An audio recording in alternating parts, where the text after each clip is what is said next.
Oh, hello, and welcome back to Baby Elias's Stories. We now return to Little Women by Louisa May Alcott, Part 2, Chapter 38, On the Shelf.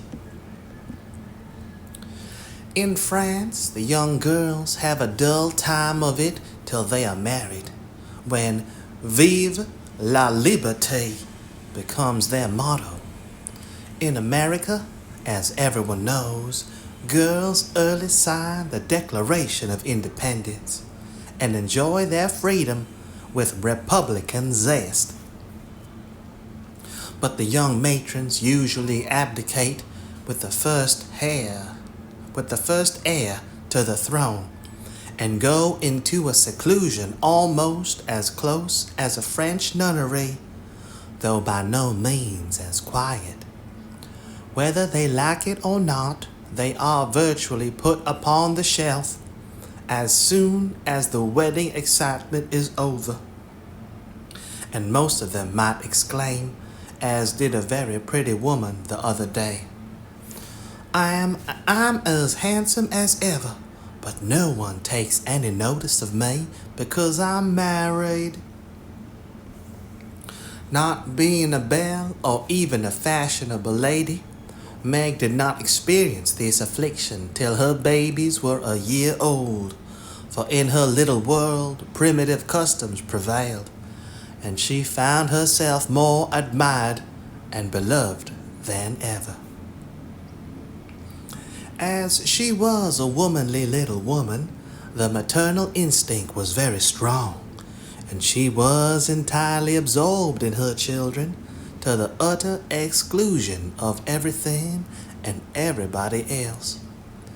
Day and night she brooded over them with tireless devotion and anxiety, leaving John to the tender mercies of the help, for an Irish lady now presided over the kitchen department.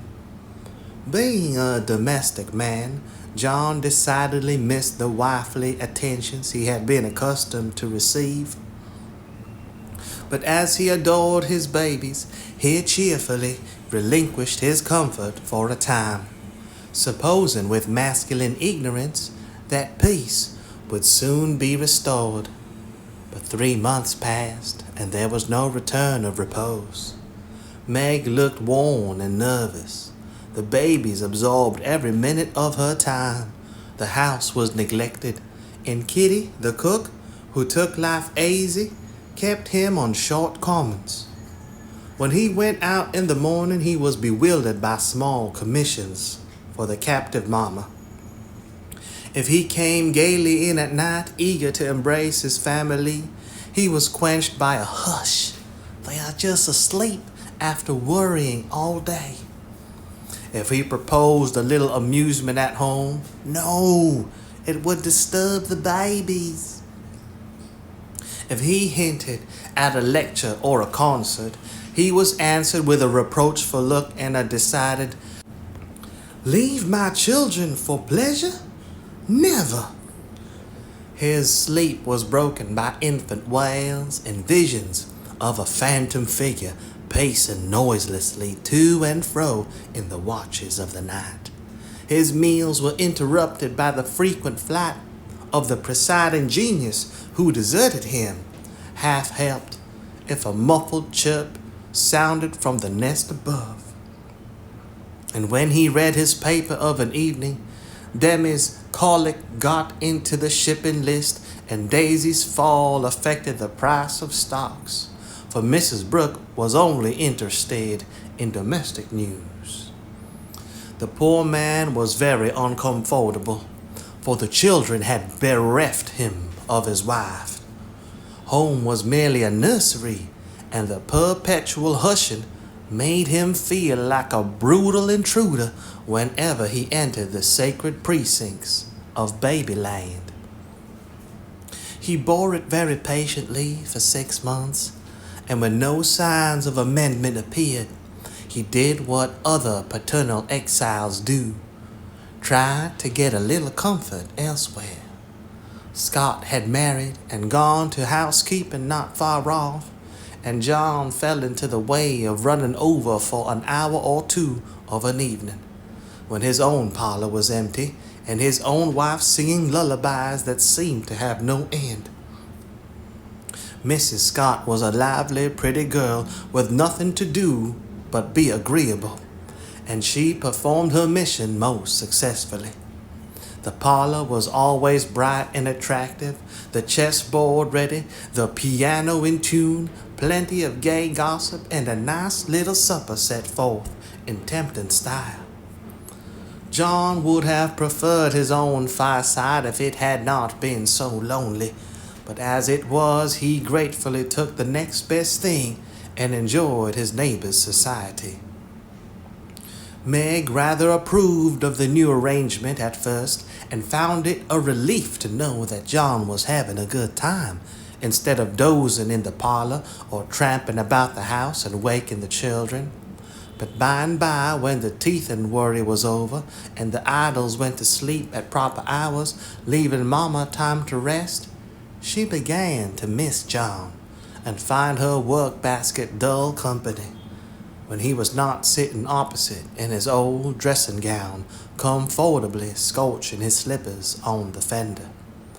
She would not ask him to stay at home, but felt injured because he did not know that she wanted him without being told, entirely forgetting the many evenings he had waited for her in vain.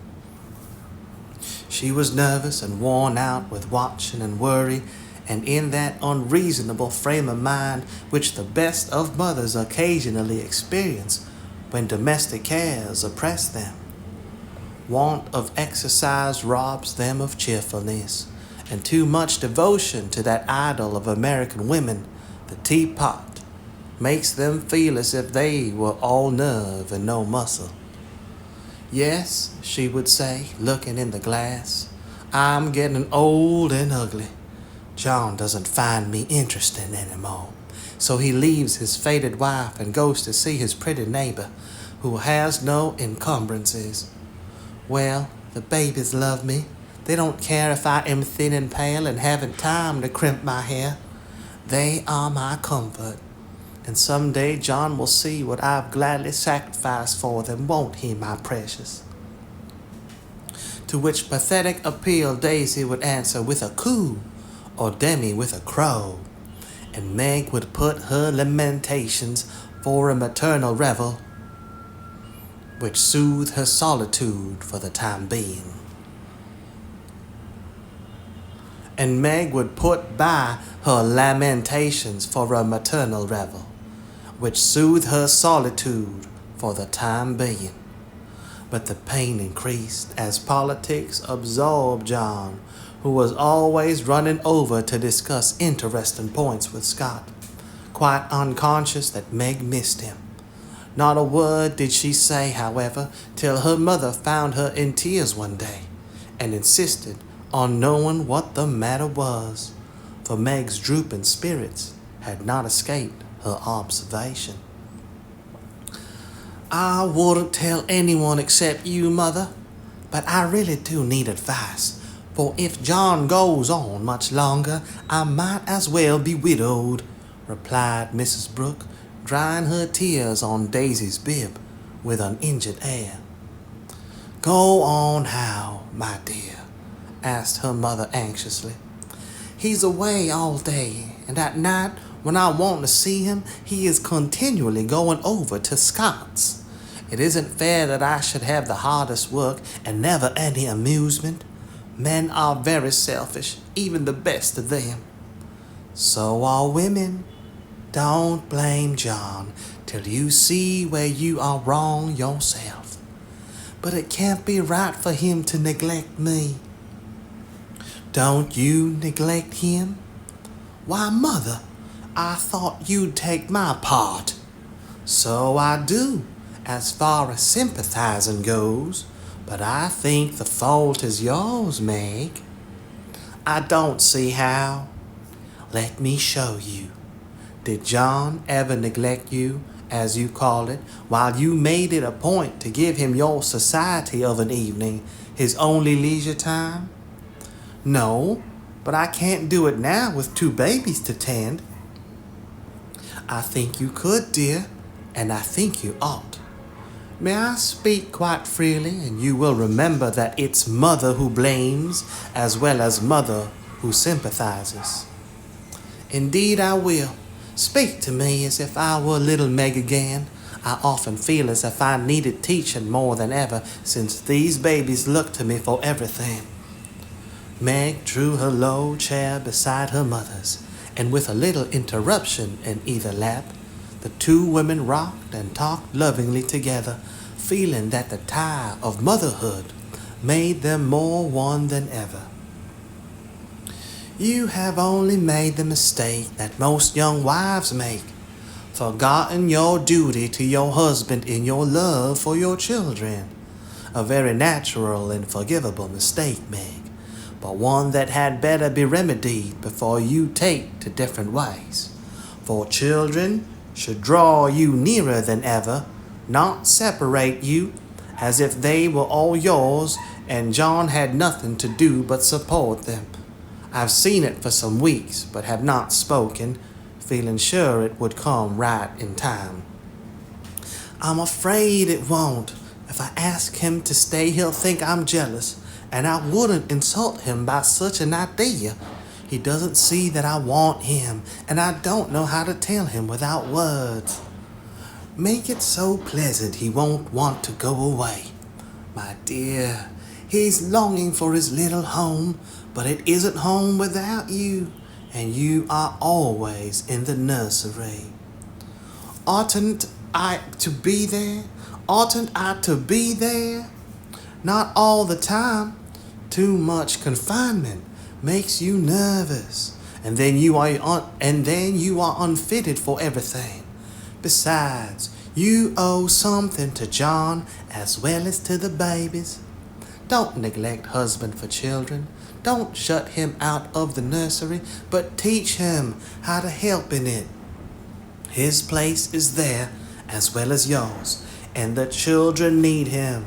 Let him feel that he has a part to do, and he will do it gladly and faithfully, and it will be better for you all." "You really think so, Mother?" "I know it, Meg, for I've tried it, and I seldom give advice unless I've proved its practicability. When you and Joe were little, I went on just as you are, feeling as if I didn't do my duty unless I devoted myself wholly to you. Poor father took to his books after I had refused all offers of help, and left me to try my experiment alone. I struggled along as well as I could, but Joe was too much for me. I nearly spoiled her by indulgence. You were poorly, and I worried about you till I felt sick myself. Then father came to the rescue, quietly managed everything, and made himself so helpful that I saw my mistake, and never have been able to go on without him since. That is the secret of our home happiness. He does not let business wean him from the little cares and duties that affect us all. And I tried not to let domestic worries destroy my interest in his pursuits. Each do our part alone in many things, but at home we work together always. It is so, Mother, and my great wish is to be to my husband and children what you have been to yours. Show me how. I'll do anything you say. You always were my docile daughter. Well, dear, if I were you, I'd let John have more to do with the management of Demi, for the boy needs training, and it's none too soon to begin. Then I'd do what I have often proposed. Let Hannah come and help you. She is a capital nurse, and you may trust the precious babies to her while you do more housework. You need the exercise. Hannah would enjoy the rest, and John would find his wife again. Go out more, keep cheerful as well as busy, for you are the sunshine maker of the family. And if you get dismal, there is no fair weather. Then I try to take an interest in whatever John likes. Talk with him, let him read to you, exchange ideas, and help each other in that way. Don't shut yourself up in a bandbox because you are a woman, but understand what is going on and educate yourself to take your part in the world's work, for it all affects you and yours. John is so sensible. I'm afraid he will think I'm stupid if I ask questions about politics and things. I don't believe he would. Love covers a multitude of sins, and of whom could you ask more freely than of him? Try it, and see if he doesn't find your society far more agreeable than Mrs. Scott's suppers. I will. Poor John. I'm afraid I have neglected him sadly, but I thought I was right, and he never said anything. He tried not to be selfish, but he has felt rather forlorn, I fancy. This is just the time, Meg, when young married people are apt to grow apart, and the very time when you ought to be most together, for the first tenderness soon wears off, unless care is taken to preserve it. And no time is so beautiful and precious to parents as the first years of the little lives given to them to train. Don't let John be a stranger to the babies, for they will do more to keep him safe and happy in this world of trial and temptation than anything else. And through them you will learn to know and love one another as you should. Now, dear, goodbye. Think over Mother's preachment. Act upon it if it seems good. And God bless you all. Meg did think it over, found it good, and acted upon it, though the first attempt was not made exactly as she planned to have it. Of course, the children tyrannized over her, and ruled the house as soon as they found out that kicking and squalling brought them whatever they wanted. Mama was an abject slave to their caprices, but Papa was not so easily subjugated, and occasionally afflicted his tender spouse by an attempt at paternal discipline with his obstreperous son. Obstreperous,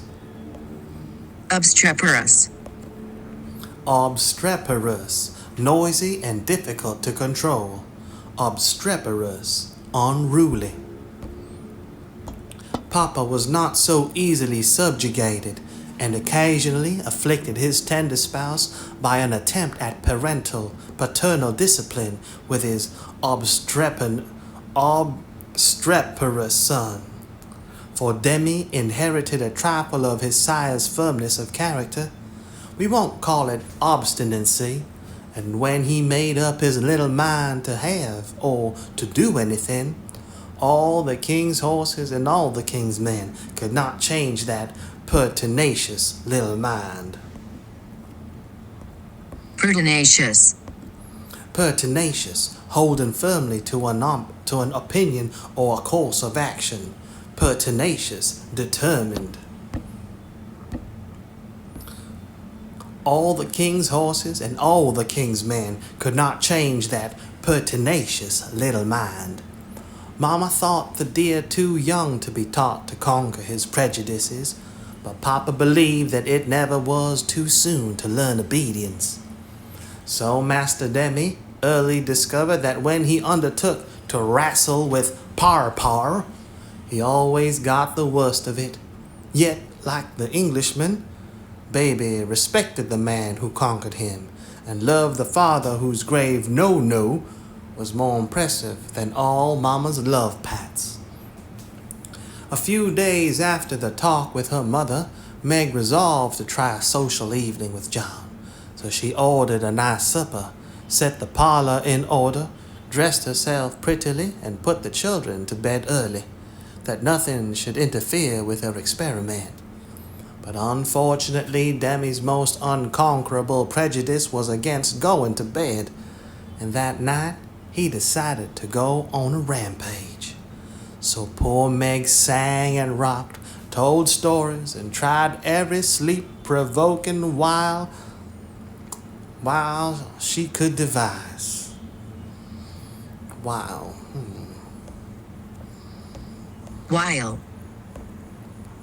While devious or cunning stratagems employed in manipulating or persuading someone to do what one wants. While, W-I-L-E.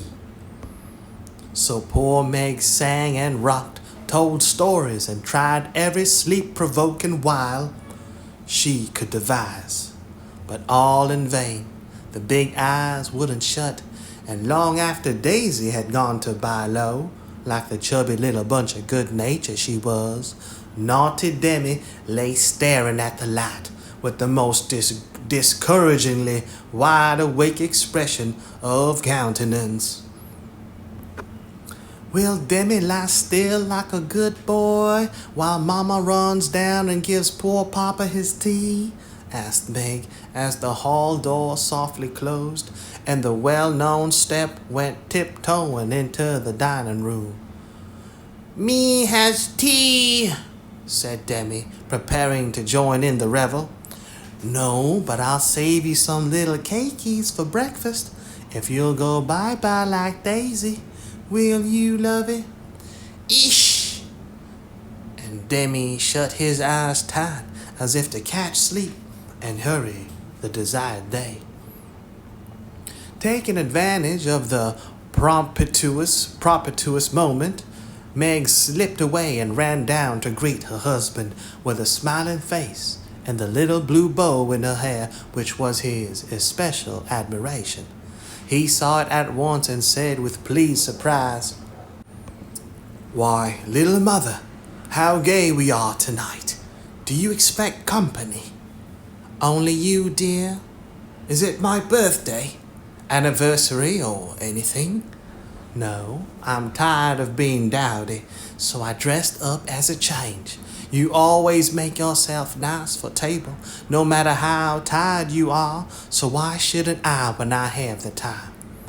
"I do it out of respect for you, my dear," said old-fashioned John. "Ditto, ditto, Mr. Brooke,"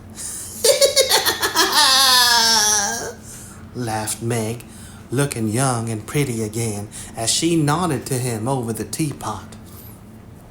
"Well, it's altogether delightful and like old times. This tastes right.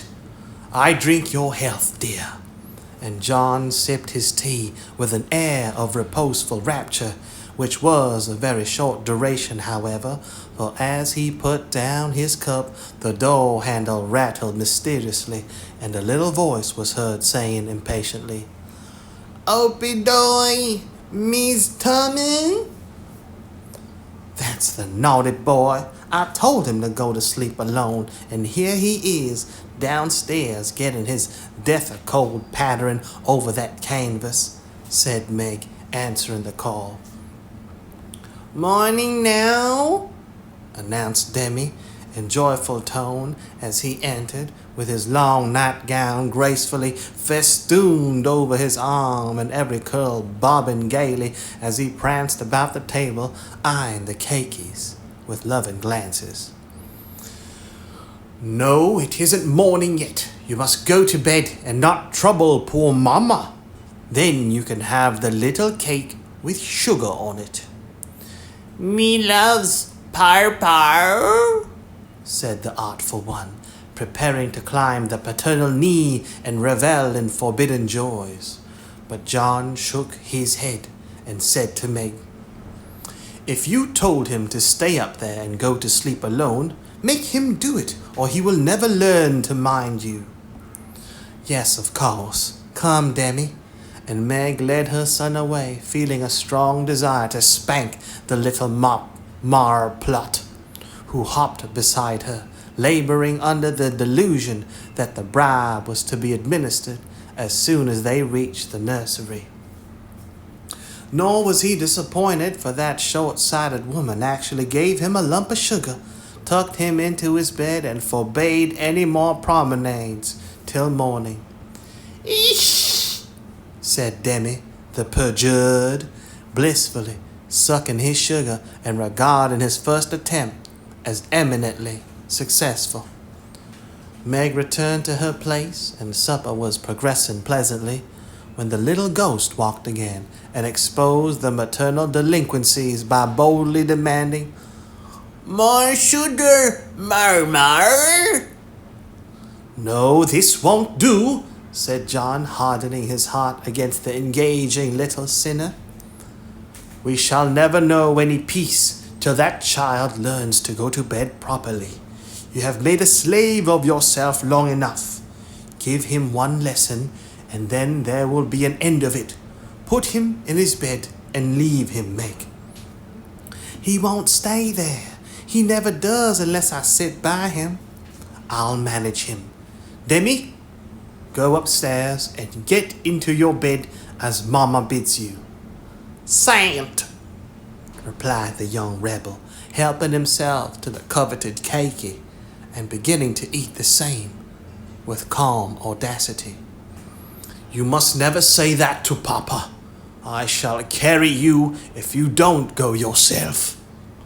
"Go away. Me don't love par. And Demi retired to his mother's skirts for protection. But even that refuge proved unavailing, for he was delivered over to the enemy with a "Be gentle with him, John," which struck the culprit with dismay. For when Mama deserted him, then the judgment day was at hand.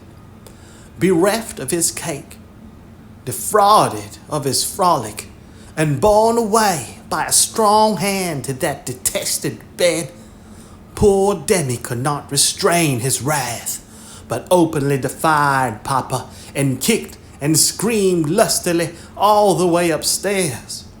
The minute he was put into bed on one side, he rolled out on the other and made for the door, only to be ignominiously caught up by the tail of his little toga and put back again, which lively performance was kept up till the young man's strength gave out, when he devoted himself to roaring at the top of his voice. This vocal exercise usually conquered Meg, but John sat as unmoved as the post which is popularly believed to be deaf. No coaxing, no sugar, no lullaby, no story. Even the light was put out, and only the red glow of the fire enlivened the big dark, which Demi regarded with curiosity rather than fear. This new order of things disgusted him, and he howled dismally for Ma, as his angry passions subsided and recollections of his tender bondwoman returned to the captive autocrat. The plaintive wail which succeeded the passionate roar went to Meg's heart, and she ran up to say beseechingly, "Let me stay with him. He'll be good now, John." "No, my dear, I've told him he must go to sleep, as you bid him, and he must, if I stay here all night." "But he'll cry himself sick," pleaded Meg, reproaching herself for deserting her boy. "No, he won't. He's so tired he will soon drop off, and then the matter is settled, for he will understand that he has got to mind. Don't interfere. I'll manage him. He's my child, and I can't have his spirit broken by harshness." "He's my child, and I won't have his temper spoiled by indulgence. Go down, my dear, and leave the boy to me." When John spoke in that masterful tone, Meg always obeyed and never regretted her docility. "Please let me kiss him once, John." "Certainly. Demi, say good night to Mama, and let her go and rest, for she is very tired with taking care of you all day." Meg always insisted upon it that the kiss won the victory, for after it was given, Demi sobbed more quietly and lay quite still at the bottom of the bed, whither he had wriggled in his anguish of mind.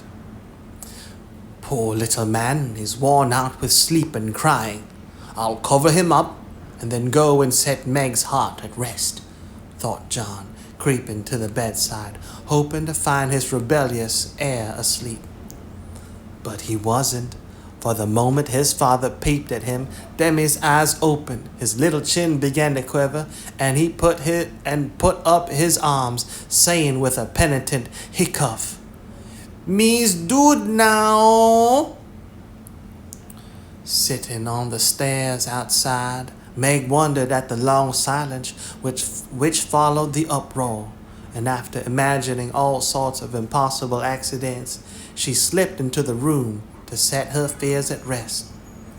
Demi lay fast asleep, not in his usual spread-eagle attitude, but in a subdued bunch, cuddled close in the circle of his father's arm and holding his father's finger as if he felt that justice was tempered with mercy and had gone to sleep a sadder and wiser baby. So held, John had waited with a womanly patience till the little hand relaxed its hold, and while waiting had fallen asleep, more tired by that tussle with his son than with his whole day's work. As Meg stood watching the two faces on the pillow, she smiled to herself and then slipped away again, saying in a satisfied tone, "I never need to fear that John will be too harsh with my babies. He does know how to manage them and will be a great help, for Demi is getting too much for me." When John came down at last, expecting to find a pensive or reproachful wife, he was agreeably surprised to find Meg placidly trimming a bonnet, and to be greeted with the request to read something about the election, if he was not too tired. John saw in a minute that a revolution of some kind was going on, but wisely asked no questions, knowing that Meg was such a transparent little person. She couldn't keep a secret to save her life, and therefore the clue would soon appear. He read a long debate with the most amiable readiness, and then explained it in his most lucid manner, while Meg tried to look deeply interested, to ask intelligent questions, and keep her thoughts from wandering from the state of the nation to the state of her bonnet. In her secret soul, however, she decided that politics were as bad as mathematics, and that the mission of politicians seemed to be calling each other names. But she kept these feminine ideas to herself, and when John paused, shook her head, and said with what she thought diplomatic ambiguity,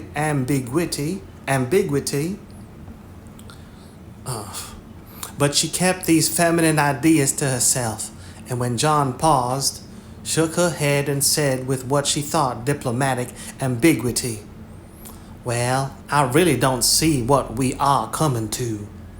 John laughed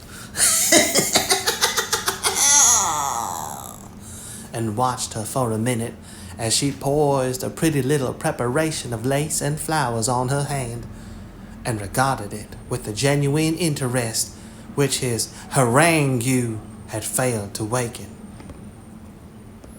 Harangue. Harangue. Harangue, a lengthy and aggressive speech. Harangue, tirade. And regarded it with the genuine interest which his harangue had failed to waken. She is trying to like politics for my sake, so I'll try and like millinery for hers. That's only fair, thought John the Just, adding aloud, "That's very pretty. Is it what you call a breakfast cap?" "My dear man, it's a bonnet. My very best go-to concert and theater bonnet." "I beg your pardon.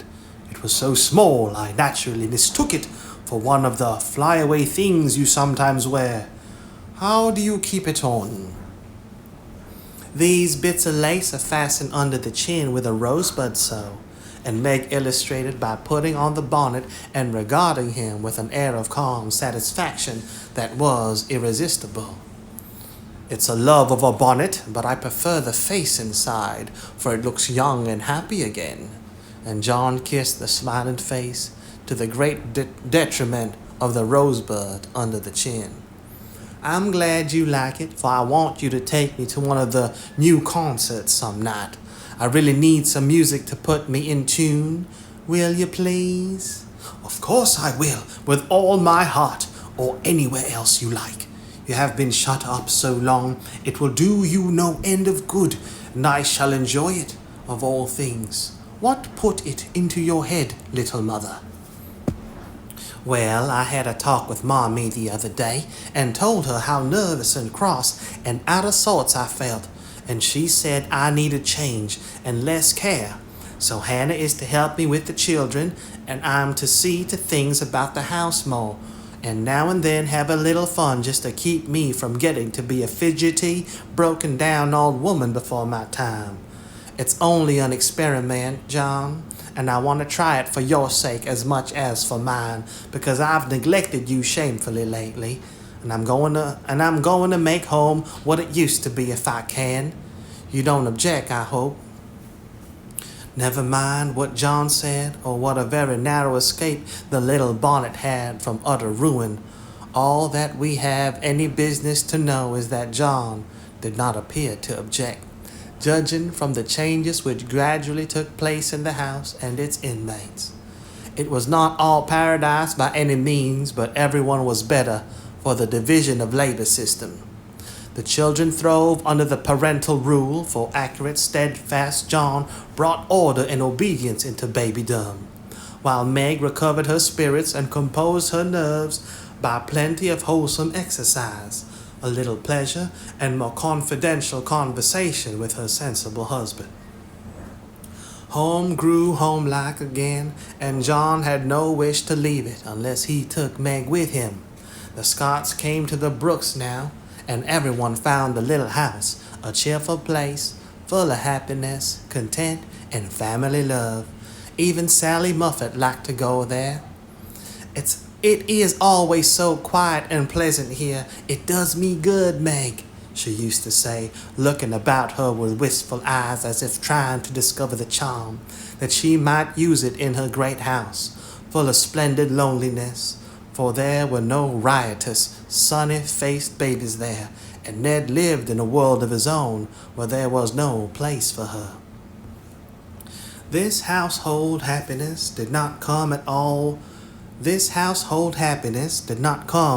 at once, but John and Meg had found the key to it, and each year of married life taught them how to use it, unlocking the treasuries of real home love and mutual helpfulness, which the poorest may possess, and the richest cannot buy.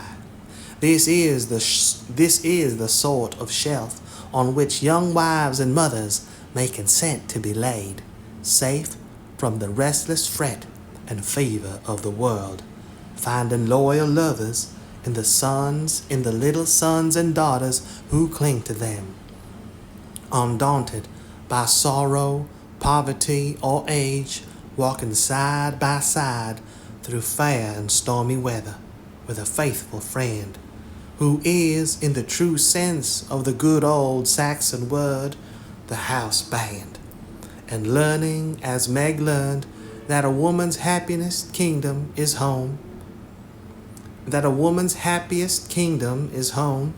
her highest honor, the art of ruling it, not as a queen, but as a wise wife and mother. Chapter 39. Lazy Laurence. Laurie went to Nice intending to stay a week and remained a month. He was tired of wandering about alone, and Amy's familiar presence seemed to give a home-like charm to the foreign scenes in which she bore a part. He rather missed the petting he used to receive and enjoyed a taste of it again, for no attentions, however flattering, from strangers were half so pleasant as the sisterly adoration of the girls at home. Amy never would pet him like the others, but she was very glad to see him now, and quite clung to him, feeling that he was the representative of the dear family for whom she longed more than she would confess. They naturally took comfort in each other's society and were much together, riding, walking, dancing, or dawdling. For at Nice, no one can be very industrious during the gay season. But while apparently amusing themselves in the most careless fashion, they were half-consciously making discoveries and forming opinions about each other. Amy rose daily in the estimation of her friend, but he sank in hers, and each felt the truth before a word was spoken. Amy tried to please and succeed, for she was grateful for the many pleasures he gave her, and repaid him with the little services to which womanly women know how to lend an indescribable charm. Laurie made no effort of any kind, but just let himself drift along as comfortably as possible, trying to forget, and feeling that all women owed him a kind word because one had been cold to him. It cost him no effort to be generous, and he would have given Amy all the trinkets in Nice if she would have taken them. But at the same time he felt that he could not change the opinion she was forming of him, and he rather dreaded the keen blue eyes that seemed to watch him with such half-sorrowful, half-scornful surprise. All the rest have gone to Monaco for the day. I prefer to stay at home and write letters. They are done now, and I am going to Valrosa to sketch. Will you come? Said Amy, as she joined Laurie one lovely day when he lounged in as usual about noon. When he lounged in as usual about noon. Well, yes, but isn't it rather warm for such a long walk? He answered slowly, for the shaded salon looked inviting after the glare without. I'm going to have the little carriage, and Baptiste can drive, so you'll have nothing to do but hold your umbrella and keep your gloves nice, returned Amy with a sarcastic glance at the immaculate kids, which were a weak point with Laurie. Then I'll go with pleasure.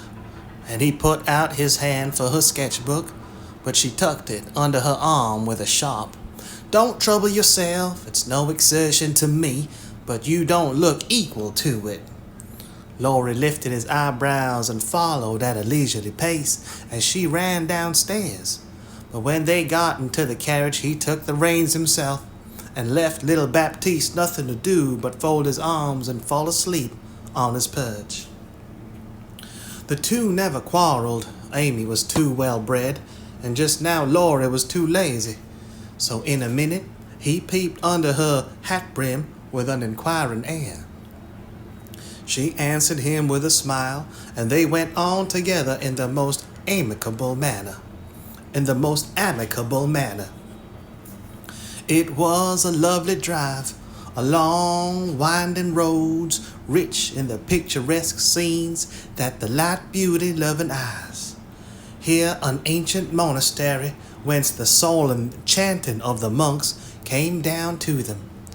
There a bare-legged shepherd in wooden shoes, pointed hat, and rough jacket over one shoulder sat piping at a stone while his goats skipped among the rocks or lay at his feet. Meek mouse-colored donkeys laden with panniers of freshly cut grass passed by, with a pretty girl in a capelin sitting between the green piles, or an old woman spinning with a distaff as she went. Brown, soft-eyed children ran out from the quaint stone hovels to offer nosegays or bunches of oranges till on the bow. Gnarled olive trees covered the hills with their dusky foliage, fruit hung golden in the orchard, and great scarlet anemones fringed the roadside, while beyond green slopes and craggy heights, the maritime Alps rose sharp and white against the blue Italian sky. Valrosa well deserved its name, for in that climate of perpetual summer, roses bloomed everywhere. They overhung the archway, thrust themselves between the bars of the great gate with a sweet, welcome to passers-by, and line the avenue, winding through lemon trees and feathery palms up to the villa on the hill. Every shadowy nook were seats, where seats invited one to stop and rest, was a mass of bloom. Every cool grotto had its marble nymph smiling from a veil of flowers, and every fountain reflected crimson, white, or pale pink roses, leaning down to smile at their own beauty. Roses covered the walls of the house, draped the cornices, climbed the pillars, and ran riot over the balustrade of the wide terrace, whence one looked down on the sunny Mediterranean and the white-walled city on its shore. "This is a regular honeymoon paradise, isn't it? Did you ever see such roses?" asked Amy, pausing on the terrace to enjoy the view and a luxurious whiff of perfume that came wandering by. "No, nor felt such thorns," returned Laurie, with his thumb in his mouth after a vain attempt to capture a solitary scarlet flower that grew just beyond his reach. "Try lower down and pick those that have no thorns," said Amy, gathering 3 of the tiny cream-colored ones that starred the wall behind her. She put them in his buttonhole as a peace offering, and he stood a minute looking down at them with a curious expression, for in the Italian part of his nature there was a touch of superstition, and he was just then in that state of half-sweet, half-bitter melancholy when imaginative young men find significance in trifles and food for romance everywhere. He had thought of Jo in reaching after the thorny red rose, for vivid flowers became her, and she had often worn ones like that from the greenhouse at home. The pale roses Amy gave him were the sort that the Italians lay in dead hands, never in bridal wreaths, and for a moment he wondered if the omen was for Jo or for himself. But the next instant his American common sense got the better of sentimentality, and he laughed a hearty laugh that Amy had heard since he came.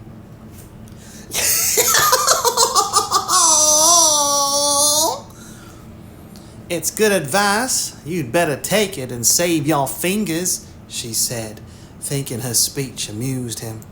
"Thank you, I will," he answered in jest, and a few months later he did it in earnest.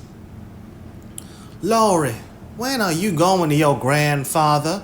she asked presently, as she settled herself on a rustic seat. "Very soon? You have said that a dozen times within the last 3 weeks. I dare say. Short answers save trouble. He expects you, and you really ought to go."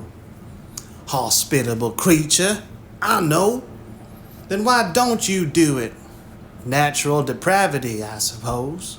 "Natural indolence, you mean. It's really dreadful." And Amy looked severe. "Not so bad as it seems, for I should only plague him if I went, so I might as well stay and plague you a little longer. You can bear it better. In fact, I think it agrees with you excellently." And Laurie composed himself for a lounge on the broad ledge of the balustrade. Amy shook her head and opened her sketchbook with an air of resignation, but she had made up her mind to lecture. That boy.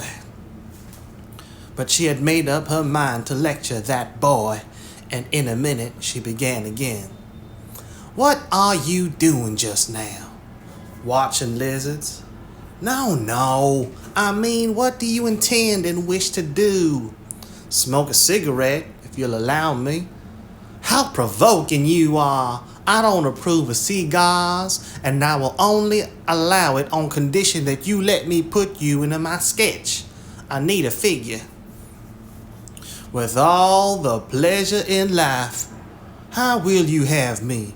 Full length, 3/4, on my head or my heels? I should respectfully suggest a recumbent posture. Then put yourself in also and call it dulce far niente. Stay as you are and go to sleep if you like. I intend to work hard, said Amy in her most energetic tone. What delightful enthusiasm! And he leaned against a tall urn with an air of entire satisfaction. What would Jo say if she saw you now? Asked Amy impatiently, hoping to stir him up by the mention of her still more energetic sister's name. As usual. Go away, Teddy, I'm busy. He laughed as he spoke.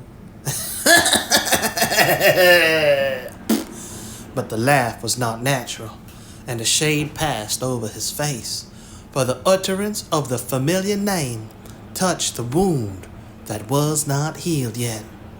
Both tone and shadow struck Amy, for she had seen and heard them before, and now she looked up in time to catch a new expression on Laura's face. A hard, bitter look, full of pain, dissatisfaction, and regret. It was gone before she could study it, and the listless expression back again. She watched him for a moment with artistic pleasure, thinking how like an Italian he looked, and as he lay basking in the sun with uncovered head and eyes full of southern dreaminess, for he seemed to have forgotten her and fallen into a reverie. You look like the effigy of a young knight asleep on his tomb, she said, carefully tracing the well-cut profile defined against the dark stone. Wish I was. That's a foolish wish, unless you have spoiled your life. You are so changed. I sometimes think... There Amy stopped, with a half-timid, half-wistful look, more significant than her unfinished speech.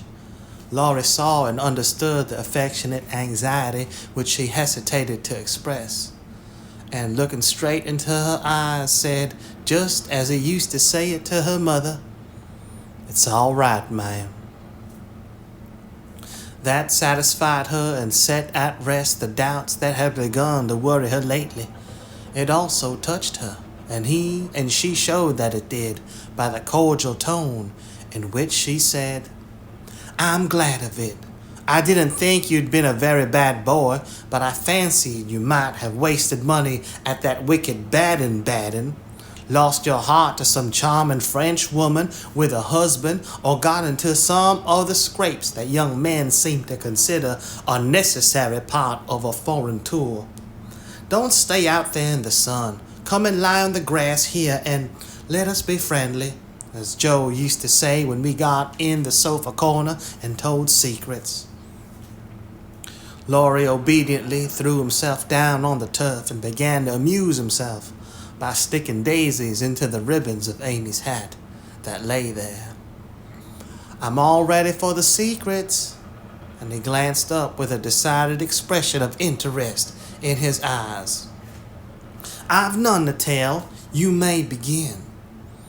"Haven't one to bless myself with. I thought perhaps you had some news from home." "You have heard all that has come lately. Don't you hear often?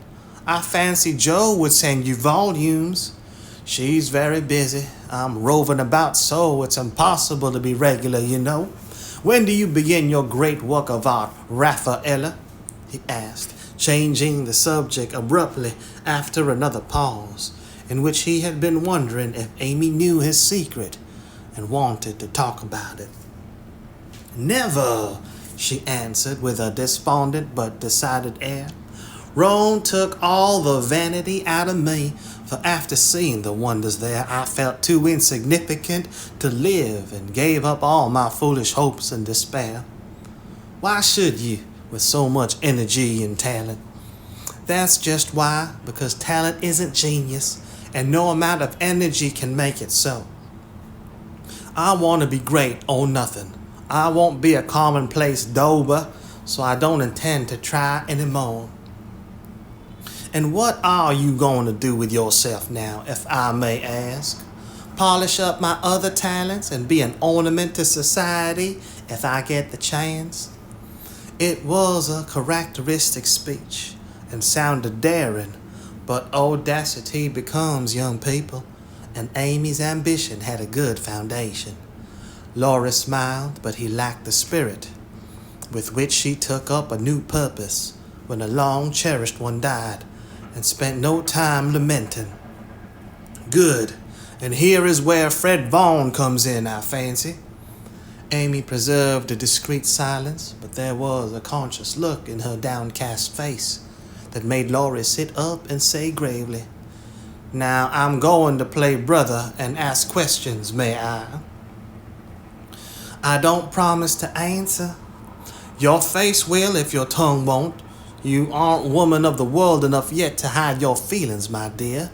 I heard rumors about Fred and you last year, and it's my private opinion that if he had not been called home so suddenly and detained so long, something would have come of it, hey?" "That's not for me to say," was Amy's grim reply, but her lips would smile, and there was a traitorous sparkle of the eye which betrayed that she knew her power and enjoyed the knowledge. "You're not engaged, I hope?" And Laurie looked very elderly brotherly and grave all of a sudden. "No, but you will be if he comes back and goes properly down on his knees, won't you?" "Very likely. Then you are fond of old Fred." "I could be if I tried." "But you don't intend to try till the proper moment. Bless my soul, what unearthly prudence." "He's a good fellow, Amy, but not the man I fancied you'd like." "He is rich, a gentleman, and has delightful manners," began Amy, trying to be quite cool and dignified, but feeling a little ashamed of herself in spite of the sincerity of her intentions. "I understand. Queens of society can't get on without money, so you mean to make a good match and start in that way." "Quite right and proper as the world goes, but it sounds odd from the lips of one of your mother's girls." "True, nevertheless." A short speech, but the quiet decision with which it was uttered contrasted curiously with the young speaker.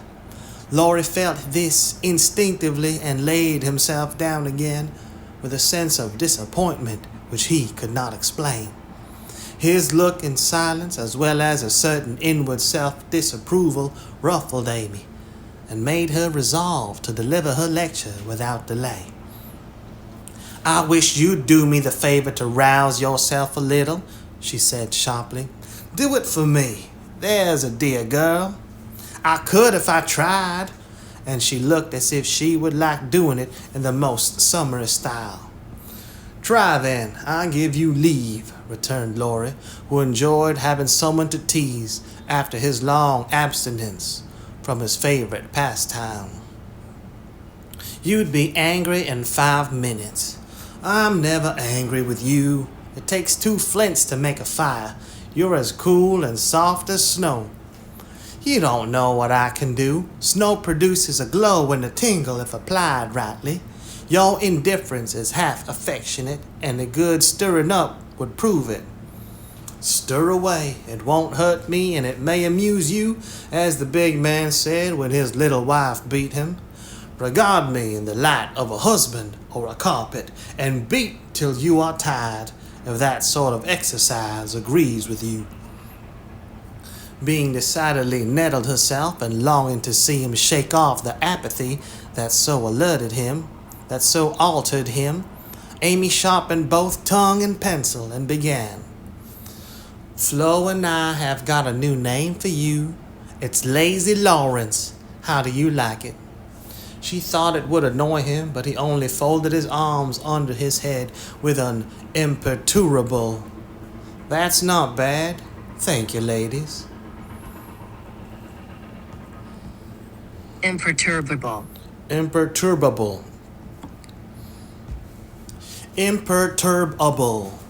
unable to be upset or excited, calm, imperturbable, self-possessed. But he only folded his arms under his head with an imperturbable. That's not bad. Thank you, ladies. Do you want to know what I honestly think of you? Pining to be told. Well, I despise you. If she had even said, I hate you in a petulant or coquettish tone, he would have laughed and rather liked it. But the grave, almost sad accent in her voice made him open his eyes and ask quickly, why, if you please? Because with every chance of being good, useful, and happy, you are faulty, lazy, and miserable. Strong language, mademoiselle. If you like it, I'll go on. Pray do. It's quite interesting. I thought you'd find it so. Selfish people always like to talk about themselves. Am I selfish? The question slipped out involuntarily and in a tone of surprise, for the one virtue on which he prided himself was generosity. Yes, very selfish, continued Amy in a calm, cool voice, twice as effective just then as an angry one. I'll show you how, for I've studied you while we were frolicking, and I'm not at all satisfied with you. Here you have been abroad nearly 6 months and done nothing but waste time and money and disappoint your friends. Isn't a fellow to have any pleasure after a 4-year grind? You don't look as if you had much. You don't look as if you'd had much. At any rate, you are none the better for it, as far as I can see. I said when we first met that you had improved. Now I take it all back, for I don't think you half so nice as when I left you at home.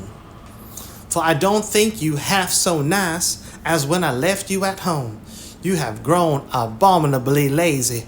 You like gossip and waste time on frivolous things. You are contented to be petted and admired by silly people, instead of being loved and respected by wise ones. With money, talent, position, health, and beauty, you like that old vanity. But it's the truth, so I can't help saying it. With all these splendid things to use and enjoy, you can find nothing to do but dawdle. And instead of being the man you ought to be, you are only... There she stopped, with a look that had both pain and pity in it. St. Laurence on a gridiron, added Laurie, blandly finishing the sentence. But the lecture began to take effect, for there was a wide-awake sparkle in his eyes now, and a half-angry, half-injured expression replaced the former indifference.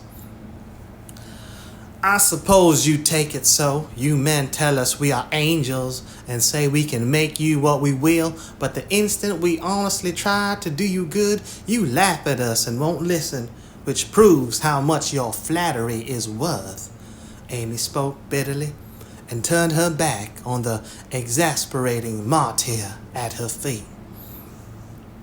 In a minute, a hand came down over the page so that she could not draw, and Laura's voice said with a droll imitation of a penitent child, I will be good, oh, I will be good. But Amy did not laugh, for she was in earnest, and tapping on the outspread hand with her pencil, said soberly, Aren't you ashamed of a hand like that?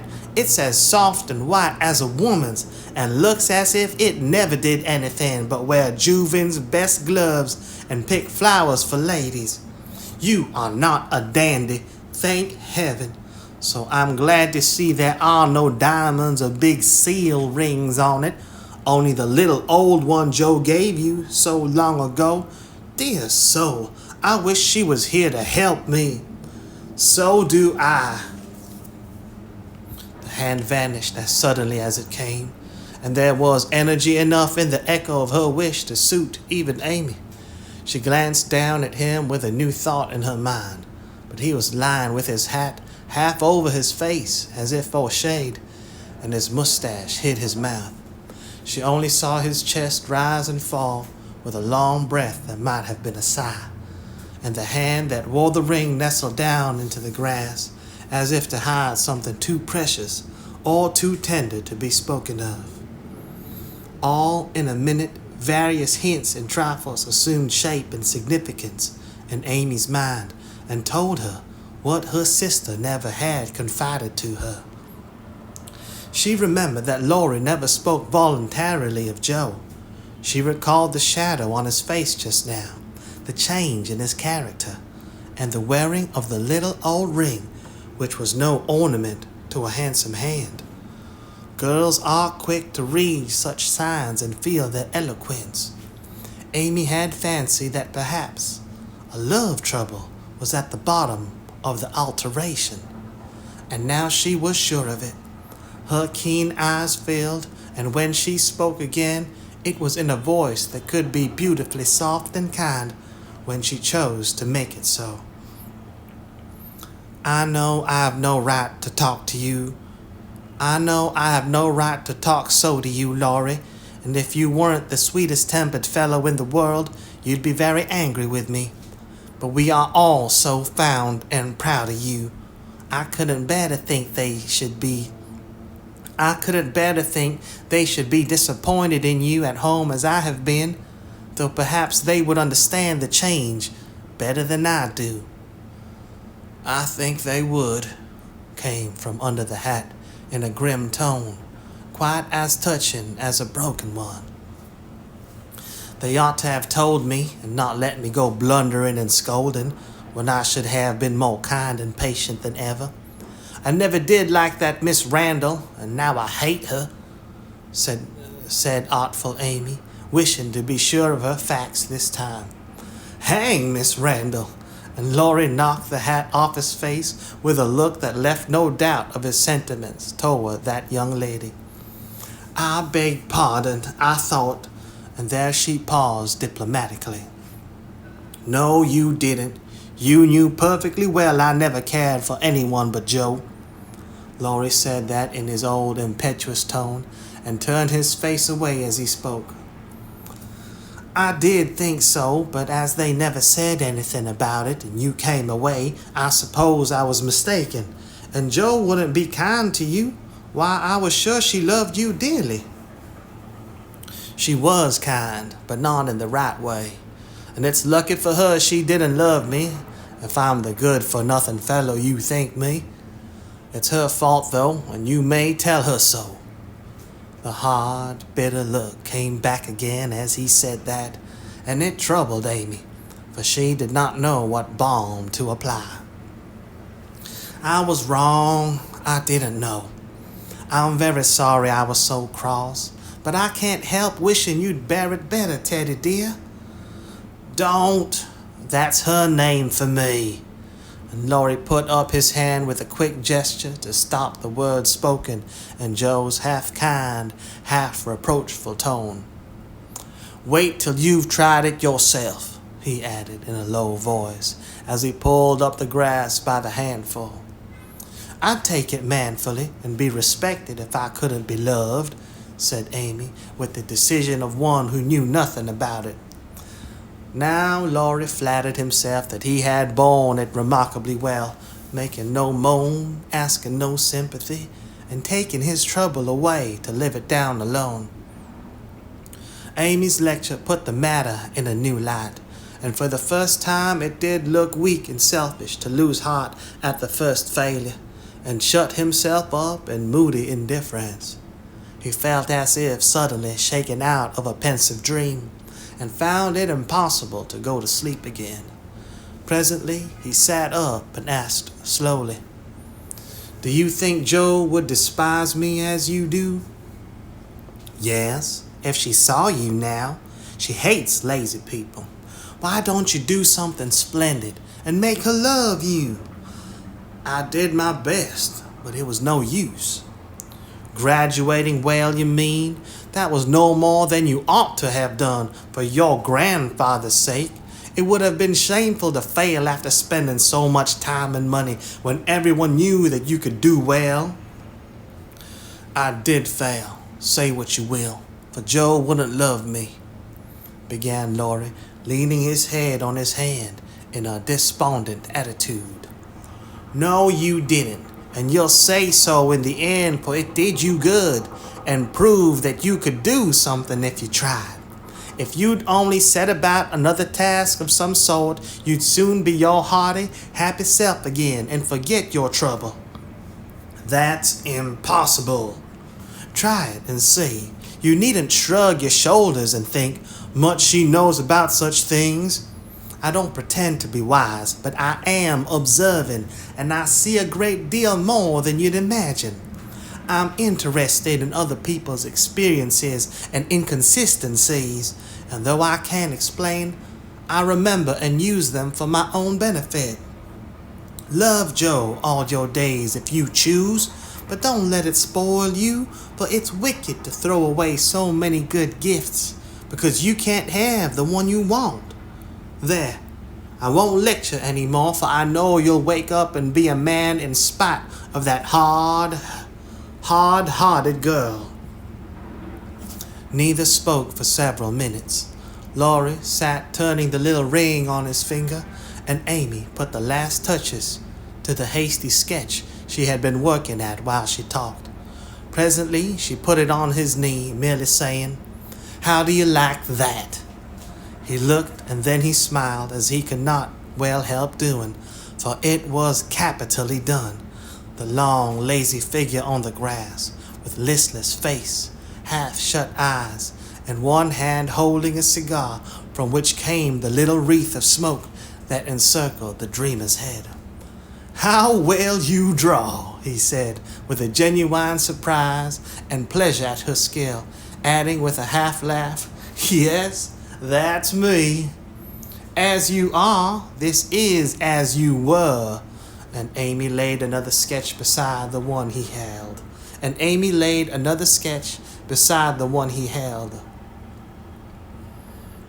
It was not nearly so well done, but there was a life and spirit in it which atoned for many faults, and it recalled the past so vividly that a sudden change swept over the young man's face as he looked. Only a rough sketch of Laura taming a horse.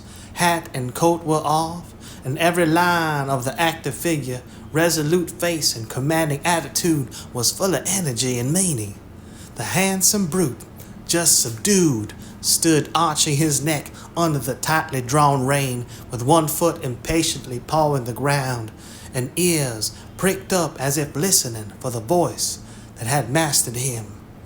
In the ruffled mane, the rider's breezy hair and erect attitude, there was a suggestion of suddenly arrested motion, of strength, courage, and youthful buoyancy that contrasted sharply with the supine grace of the dolce far niente sketch. Laurie said nothing, but as his eye went from one to the other, Amy saw him flush up and fold his lips together as if he read and accepted the little lesson she had given him. That satisfied her, and without waiting for him to speak, she said in her sprightly way, "Don't you remember the day you played Rary with Puck, and we all looked on? Meg and Beth were frightened, but Joe clapped and pranced, and I sat on the fence and drew you. I found that sketch in my portfolio the other day, touched it up and kept it to show you." "Much obliged. You've improved immensely since then, and I congratulate you. May I venture to suggest in A Honeymoon Paradise that 5 o'clock is the dinner hour at your hotel?" Laurie rose as he spoke, returned the pictures with a smile and a bow, and looked at his watch, as if to remind her that even moral lectures should have an end. He tried to resume his former easy, indifferent air, but it was an affectation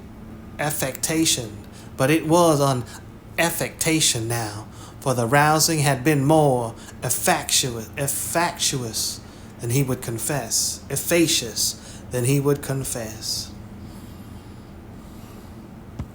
Affectation.